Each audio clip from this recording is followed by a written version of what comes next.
양귀자 장편소설 모순 제8장 착한 주리. 인생이란 때때로 우리로 하여금 기꺼이 악을 선택하게 만들고 우리는 어쩔 수 없이 그 모순과 손잡으며 살아가야 한다는 사실을 주리는 정말 조금도 눈치채지 못하고 있는 것일까? 주리가 집으로 찾아오리라는 생각은 한 번도 하지 않았었다. 솔직히 말하면 지난달 이모 집에서 주리를 만난 이후 그 애는 다시 내 기억 속 저편 어딘가로 묻혀져 버렸다. 여러 가지 다른 일들이 많아서도 그랬지만 그런 일이 없었다 하더라도 주리를 마음에 품고 있어야 할 이유가 내게는 별로 없었다. 그런 주리가 어느 날 불현듯 우리 집 대문을 두들겼다. 회사에서 막 돌아와 세수를 하고 난 참이었다. 세수 수건으로 얼굴을 닦으며 대문을 여니 거기 주리가 모호하게 웃으며 서 있었다. 지나가다 들렀어. 그것이 주리의 변명이었다. 오후 7시가 넘은 시간, 외출했다가도 집으로 돌아가야 할 시간에 철들어서는 한 번도 오지 않던 쌍둥이 이모 집에 지나가다 그냥 들렀다는 것이었다. 물론 나는 그 말을 믿지 않았다. 우선은 주리가 우리 집을 어떻게 알고 찾아왔는지도 의문이었다. 주리가 미국에서 공부하고 있는 사이 우리는 적어도 5번 이상 집을 옮겼으며 이 집만 해도 이사한 지 반년이 채 되지 않은 터였다. 이모라면, 착한 이모라면 우리가 어디로 이사를 하든지 꼭 한 번씩은 들여다보러 와주곤 했었다.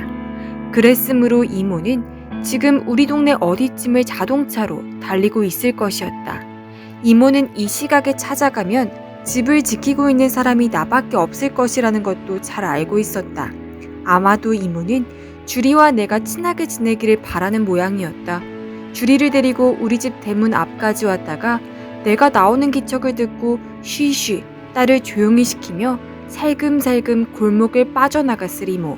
세워둔 자동차에 올라타기 전 다시 한번 우리 집 쪽을 바라보며 싱긋 웃다가 어두워지는 거리로 섞여버렸을 이모. 이모라면 충분히 그러고도 남을 사람이었다.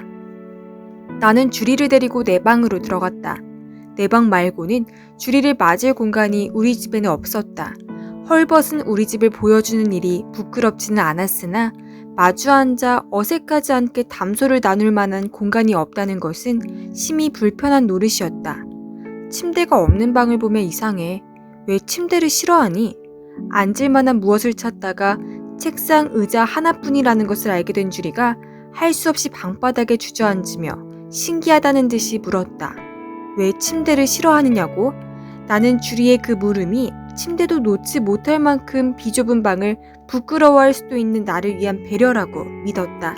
주리는 머지않아 박사가 될 재원이었다. 결핍에 대해서 그렇게 말하는 것도 다 예비 박사다운 지성에서 비롯되는 것이리라. 여기는 너무 복잡해. 사람들도 불친절하고.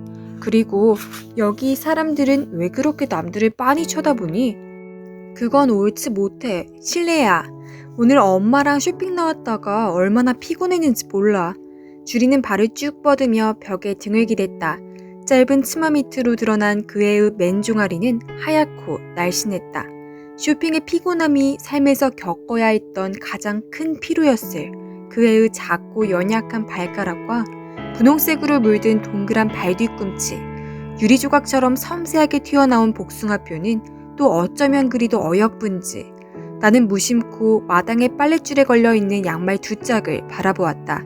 어서 내 벗은 맨발을 저 양말 2짝으로 가리고 싶었다. 아버지를 닮은 내 손과 발은 다른 신체에 비해 유난히 컸다. 나는 주리 앞에서 아버지를 상기하고 싶지 않았다. 주리에게 내 아버지를 상기시킬 수 있는 그 어떤 것도 다 감추고 싶었다. 아주 옛날 어린 주리가 어린 나 안진진한테 했던 말을 저 애도 기억하고 있을까? 니네 아버지 킹콩 같아. 이모네 집에서 주리와 주혁이, 나와 진모 이렇게 넷이 앉아 이모가 빌려다 준 비디오로 킹콩 영화를 보고 있었을 때였다. 느닷없이 나를 돌아다보며 주리가 그렇게 선언했다.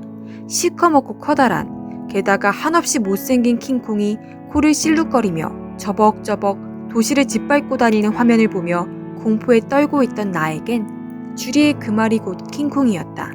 정말이야, 나쁜 킹콩 같아. 한 번도 모자라서 거듭 못을 박는 주리에게 나는 아무런 대꾸도 하지 못했다. 그때 진모가 나를 쳐다보던 그 눈빛, 아버지에 대해 그렇게 말하는 주리 누나를 어떻게 좀 해보라던 진모의 그 눈빛을 외면해야 했던 어린 안진지는 정말 참혹했다. 나 같으면, 아무리 어리지만 나 같았다면 자기 집에 피신해온 이종 사촌들에게 그런 말은 하지 않을 텐데 라고 입술만 꼭 깨물었었지. 저녁 먹었니? 나는 저녁을 먹기 전이었다. 하지만 주리와 함께 반찬 없는 밥상을 앞에 놓고 밥알을 씹어야 하는 일만은 피하고 싶었다. 그래야 한다면 지금 이 시각에 주리를 데려다 준 이모를 미워할 것 같았다. 아니야. 엄마랑 먹었어. 엄마랑 나는 오후 6시 이전에 저녁을 먹는단다. 이제 내일 아침까지는 아무것도 먹지 않아. 요즘 엄마랑 함께 다이어트하고 있거든. 이모가 얼마나 속이 깊고 넓은 사람인지 나는 다시 확인했다. 이모의 정서는 나와 똑같다. 내가 싫은 것은 이모도 싫어한다. 그러나 이모는 나의 어머니가 아니라 주리의 엄마였다. 회사 다닌다면서 학교는 아주 그만둘 거야? 회사는 나중에도 다닐 수 있지만 공부는 시간을 놓치면 어렵잖아. 엄마도 걱정하시더라. 등록금이라면 엄마가 내줄 수도 있는데 네가 고집을 부린다고. 주리는 고개를 갸웃하며 희미하게 웃고만 있을 뿐인 내 얼굴을 들여다본다. 그럴 때 주리 표정은 이모와 똑같았다. 몇 가지 무심한 말로 본의 아니게 내 마음에 작은 생채기를 낸 것 말고는 주리 역시 마음이 여리고 착한 아이였다고 나는 기억한다. 어려서부터 지금까지 이모 마음에 한 번도 고통을 주지 않았던 주리였다. 어머니에게 무뚝뚝했고 걸핏하면 심심한 친구들 옆으로 달아나 집에 돌아오지 않았으며 끝없이 어머니에 대해 반문하고 대항했던 나에 비하면 주리는 하늘에서 내려온 천사였다. 진모 일은 너무 안 됐어. 하지만 진모가 한 일은 정말 옳지 못한 거야. 그런 짓을 하면 안 되잖아. 나는 정말 모르겠더라. 진모가 왜 그렇게 살고 있는지 이해하기가 힘들어. 진모의 행동을 꾸짖는 천사의 얼굴은 엄격했다. 그건 옳은 말이었다. 졸개들과 더불어 연적의 뒤통수를 몽둥이로 갈겨대는 짓 따위는 해서는 안 될 일임이 분명했다. 그렇지만 나라면 주리처럼 말하지는 않을 것이다. 삶은 그렇게 간단히 말해지는 것이 아님을 정녕 주리는 모르고 있는 것일까? 인생이란 때때로 우리로 하여금 기꺼이 악을 선택하게 만들고 우리는 어쩔 수 없이 그 모순과 손잡으며 살아가야 한다는 사실을 주리는 정말 조금도 눈치채지 못하고 있는 것일까? 나는 이번에도 역시 주리에게 아무런 답변도 할 수가 없었다. 주리의 말들은 대응할 수 없다는 점에서 내겐 몹시 어려웠다. 나는 그래도 노력했다. 모처럼 마음을 내 찾아온 이종 사촌과 어떻게든 합치점을 찾아보려고 분명히 노력하고 있었다. 이렇게 진모도 이젠 더 이상 인생을 낭비하진 않을 거야. 이번 일로 많은 것을 깨우쳤을 테니까. 너희 집에 걱정을 끼쳐서 미안해. 판결에 유리한 진술을 얻어내기 위해 어머니가 피해자에게 내민 돈의 일부는 이모에게서 빌린 것이었다. 어머니도 이모에겐 뾰족한 자존심이 있어서 그 돈을 반드시 갚기야 하겠지만 그래도 아무 불평 없이 급전을 돌려주는 사람은 역시 이모뿐이었다. 그러나 주리가 그런 일까지 알고 있지는 않을 것이었다. 이모는 이모대로 우리 집의 여러 흉한 일들이 이모부와 자식들 앞에서 떳떳하지 못한 유일한 약점일 테니까. 우리가 어디 남이니? 그런 말 하지 마. 너와 진모가 안타까워서 하는 말이야. 우리 그런 이야기 그만하자. 요즘 어때? 사귀는 사람 있어? 너는 미국에 사귀는 사람 있니? 나는 겨우 받은 질문을 되돌려주는 대화법도 있다는 것을 깨닫고 말문을 텄다. 있어. 그렇지만 결혼은 아직 일러. 우선은 공부부터 마쳐야 해. 너는? 사랑하는 사람이 있기는 해. 물론 결혼은 아직 생각 중이지만 생각지도 않은 말이 내 입에서 튀어나왔다. 사랑하는 사람이 있다고? 나는 지금 누구를 말하고 있는 것일까? 사랑한다며 결혼하는 거지. 뭘 생각해. 주리가 눈을 크게 떴다. 나는 또 답답해졌다. 답답하니까 은근히 화가 나기도 했다. 사랑한다고 다 결혼하니? 결혼은 많은 것을 고려해봐야 하는 인생의 중요한 사업이잖아. 사업이라고? 어머, 너 지금 결혼은 사업이라고 그랬니? 튕겨오르듯 놀라는 주리를 보며 나는 조금씩 주리와의 대화 비법을 터득하기 시작한다. 주리 같은 애한테는 어머니식의 과장법이 필요한 것이었다. 그건 옳지 않아. 진정 옳지 못한 생각이야. 결혼은 사업이 아니야. 그것은 순결한 사람과 사랑이 만나는 너무나 아름다운 축복이야. 내 말이 틀렸니? 틀렸어. 내 긍정의 입을 딱 벌리는 주리. 마치 콩을 앞에다 두고 파치라고 우기는 사람을 쳐다보는 기가 막힌 표정이었다. 너 이런 말 알아? 결혼은 여자에겐 20년 징역이고 남자에겐 평생 집행유예 같은 거래. 할 수 있으면 형량을 좀 가볍게 해야 되지 않을까? 난 그렇게 생각해. 열심히 계산해서 가능한 한 견디기 쉬운 징역을 선택하는 것이 현명하다고. 진진이 너 어떻게 그런 생각을 다 하게 됐니? 여기 사람들은 다 그러니? 사랑 따윈 아무래도 좋고 장사하듯이 사업하듯이 결혼도 하는 거야? 정말 그래? 장사나 사업을 왜 나쁘다고 생각해? 속이는 장사꾼이나 악덕 기업가가 나쁜 거지. 여기 사람, 거기 사람 하는 것에 대해서도 한마디 못을 박을까 하다가 나는 참았다. 주리는 착한 아이였다는 사실을 한 번 더 상기한 까닭이었다. 주리는 이제야 내 본색을 보고 말았다는 표정을 지우지 못한 채 한마디 더 부르짖었다. 오, 그건 옳지 않아. 그건 옳지 않아라는 저 작은 비명. 그것은 주리가 우리 집에 와서 가장 많이 사용하고 있는 말이었다. 세상은 네가 해석하는 것처럼 옳거나 나쁜 것만 있는 게 아니야. 옳으면서도 나쁘고 나쁘면서도 옳은 것이 더 많은 게 우리가 살아가는 세상이야. 네가 하는 박사 공부는 그렇게 단순한지 모르겠지만 내가 살아보는 삶은 결코 단순하지 않았어. 나도 아직 잘 모르지만 옳으면서도 나쁘고 나쁘면서도 옳다는 네 말은 핑계 같아. 내겐 교활하게 들려. 세상이 그런 것이라면 우리가 애써 열심히 살아야 하는 이유가 뭐겠니? 우리가 사랑을 기적이라고 부르는 이유가 뭐겠어? 난 지금 정말 슬프다. 네가 그런 애인 줄은 몰랐어. 아마 넌 슬픈 표정의 주리가 다음 말을 잊지 못하고 가만히 날 들여다보았다. 나는 기다렸다. 주리가 무슨 말을 할 것인지 이미 나는 알고 있었다. 그리고 주리의 그 말이 이제는 내게 아무런 상처도 되지 않을 것임도 나는 다 알고 있었다. 아마 넌 너희 아버지 영향을 많이 받았나 봐. 이해해. 니네 아버지가 결국 너를 이렇게 만들었어. 예상했던 대로 주리는 술꾼이고 건달이었으며 성격 파탄자이기도 했던 내 아버지를 떠올리며 겨우 나를 이해한다고 말하고 있었다. 지금은 행방불명인 내 아버지가 나를 이렇게 만들었다는 지적은 사실일지 모르지만 그러나 그 지적이 지금의 주리처럼 나쁜 결과에 대한 동기로 설명되는 일인 적절치가 못한 것이었다. 나는 생각했다. 주리에게 한 번쯤은 내 아버지를 설명할 수도 있겠다고. 어쨌거나 내가 좋아하는 이모의 착한 딸이었다. 나는 계속 노력해야만 했다. 우리 아버지는 나한테 생각하는 법을 가르쳐 주었어. 살아가는 동안 수없이 우리들 머릿속을 오고 가는 생각. 그것을 빼고 나면 무엇으로 살았다는 증거를 삼을 수 있을까? 우리들 삶 속에 무엇이 들어있는지 생각하고 또 생각하라는 것이 아버지가 가르쳐준 중요한 진리였어. 아버지가 잘못한 게 있다면 너무 많이 생각했다는 것이지. 자기 용량을 초과해버린 거야. 그러면 곤란하다는 것도 우리 아버지가 내게 남긴 교훈이야. 아버지는 다른 아버지들이 한평생 살고도 못 가르쳐주는 것을 우리에게 알려주었어.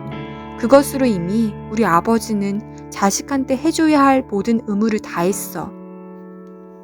주리는 조용했다. 술꾼이고 건달이며 성격 파탄자인 아버지를 너는 정말 용서했니? 라고 그 침묵이 묻고 있었다. 나는 기꺼이 주리의 침묵에 대답했다. 아버지는 내 인생을 풍요하게 만들어주었어. 난 아버지를 사랑해. 너희 아버진, 마침내 입을 열던 주리가 너희 아버진 하고는 잠시 목을 가다듬었다. 그리고 내 눈길을 피해 얼른 다음 말을 이었다. 가족을 책임지지 않았어. 그건 옳지 못한 거야. 어떤 이유로도 합리화될 수가 없어. 그렇지 않다면 평생 가족을 책임지며 살아가는 수많은 아버지들은 어떻게 설명해야 하겠니? 그런 아버지들이 잘못 산 거야? 그런 거야? 잘못된 것은 언제라도 잘못된 거야. 왜 거기에 자꾸 설명이 필요한지 나는 모르겠다. 그건 옳지 못한 거야 라는 주리의 관용구. 주리는 바로 그 관용구 밑에 숨어서 더 이상은 세상 속으로 나오지 않을 모양이었다. 주리는 내 아버지를 킹콩으로 비유했던 그 어린 시절에서 한 발자국도 더 성장하지 않은 것이었다. 나는 주리를 그만 이해하기로 했다. 탐험해봐야 할 수많은 인생의 비밀에 대해 아무런 흥미도 느끼지 못하는 주리 같은 사람도 있는 것이었다. 그것 또한 재미있는 인생의 비밀 중에 하나가 아니던가 말이다. 그날 나는 비로소 깨달았다. 나는 이제 내 이종 사촌들에 대해 아무것도 말할 수 없다는 것을, 나와 그들 사이에 너무나 많은 시간이 흘려버렸다는 것을. 그러나 그 많은 시간들이 우리들 사이의 소통을 위해 한 일은 아무것도 없었다는 것을 나는 절실하게 깨달았던 것이었다. 주리는 그날 슬픈 표정을 지우지 못하고 돌아갔다. 주리가 돌아간 후에 내 기분도 즐거운 것만은 아니었다. 나도 조금 슬펐다. 주리와 친하게 지내길 바라는 이모의 기대를 아마도 영원히 채워줄 수 없을 것 같다는 예감 때문이었다. 이모만 아니었더라면 주리 같은 유형의 인간과 나는 두 번 다시 만나기를 희망하지 않을 것이었다. 주리 또한 그런 예감을 자기 어머니에게 털어놓았던 모양이었다. 다음날 회사로 이모의 전화가 걸려왔다. 주리가 무슨 심한 말을 했니? 우리 주리가 그럴 애는 아니라고 믿고 있지만 혹시나 해서 말이다. 그랬어? 이모의 목소리도 슬펐다. 아니야 이모, 우린 어제 유익한 이야기들을 많이 나누다 헤어졌는걸. 주리가 나 때문에 마음이 상했대요. 나는 이모를 위해 아무것도 모르는 척했다. 주리 식으로 말한다면 이런 거짓말도 분명 옳지 못한 것이겠지만 나는 주리가 아니고 안진진이었으므로 얼마든지 그렇게 할 수 있었다. 이제까지 공부 말고 주리가 한 일이 뭐가 있었겠니? 진진이 네가 잘 봐줘. 너 나는 잘 봐주잖아. 그리고 주리랑 주혁이 내일 돌아간다. 난 그 애들 왔다가 돌아간 뒤에 며칠이 정말 싫더라. 그 애들 없는 집에 익숙해지기까지가 좀 그래. 우습지? 벌써 10년이 다 돼가는데 매번 처음처럼 서툴러. 나는 이모를 위로하기 위해 주리와 내가 어제 나누었던 이야기들을 아주 아름다운 쪽으로 깔끔하게 편집해서 들려주었다. 잘 이어지지 않는 부분은 서슴없이 왜곡도 했다. 이모는 내 이야기를 아주 즐겁게 들어주었다. 나는 느낄 수 있었다. 이모 역시도 자신의 감정을 편집하고 왜곡하고 있다는 것을. 전화를 끊으면서 이모가 문득 간절한 목소리로 내 이름을 불렀다. 진진아. 응? 왜요? 진진아 미안해. 너보다 우리 자식들을 더 사랑해서. 너한테 정말 미안해. 참말이지 이모는 그런 사람이었다. 이모는 전화선 저쪽에서 몰랐을 것이었다. 이모의 마지막 말 때문에 내가 그 순간 왈칵 울어버렸다는 것을. 나는 울음을 감추기 위해서 얼른 전화를 끊었다. 벌써 가득 고여 흐르고 있는 눈물을 손등으로 닦아내며 나는 창 밖을 보았다. 거기 가을을 건너가고 있는 높고 푸른 하늘이 무심하게 세상을 굽어보고 있었다.